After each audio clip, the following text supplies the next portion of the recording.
Assalamu alaikum everyone, barkanmu da warhaka. Yau zan nuna muku kwalliya mai sauki, mai matukar sauki ba kuwa. Haka ku biyo da tare da niyya domin ku san ku ga yadda za mu yi wannan kwalliya. Da farko dai kuna buƙatar madubi. Na san ku ban faɗa muku ba kun sani. Sannan yana da matukar muhimmanci kafin ka fara kwalliya ka goge fuskanka ko da yanzu ka fito daga wanka. Za ka iya amfani da wannan jagiran ko kuma eyeliner, amma ni da jagira zan yi amfani saboda na gaya muku samfurin da kowa ya nemi jagira. Sai kuma abin tsefe gira, za mu zana jagiran namu mai lining ɗinta sosai, mu yi kada mu yi ta yi girma kuma kada ta yi ƙanƙanuwa sosai. Yadda dai kake son za ta fito maka haka nan za ka yi amfani da ita. Insha Allah zai muku bidiyon yadda za ku zana jagira da kyau. Sai ku nemi foundation ko kuma eyeliner ko concealer wanda ya fi dacewa da fuskanku. Da foundation dai ni zan yi amfani. Na faɗa muku komai mai sauƙi za mu yi.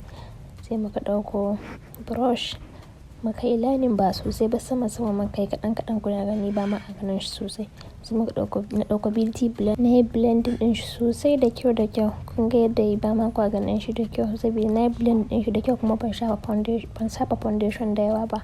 Sai na ɗauko powder blend ina in baku da powder blend za ku yi amfani da wannan ƙaramin powder mai guda ɗaya ko mai guda biyu ku yi amfani da shi. Sai kuma ku ɗauko wanda kuke ga yayi muku ko beauty blender ko brush. Inda da brush na yi amfani kuma za ku yi amfani da brush.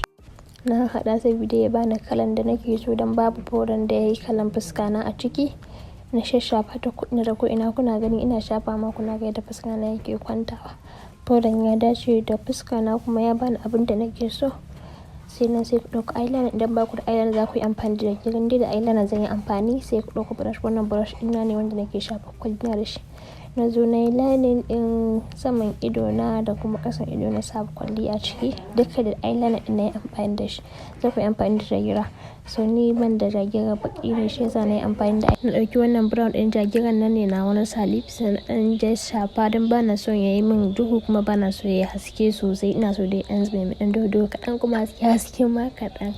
Sosai na yi sai na ɗauko daga ƙarshen ɗauko mascara ɗina na ɗin shashafa a ƙasan da saman gira na ido.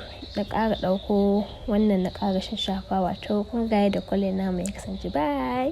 To wannan shine ƙarshen bidiyon mu. Da haka jama'a mu haɗu a bidiyo na gaba.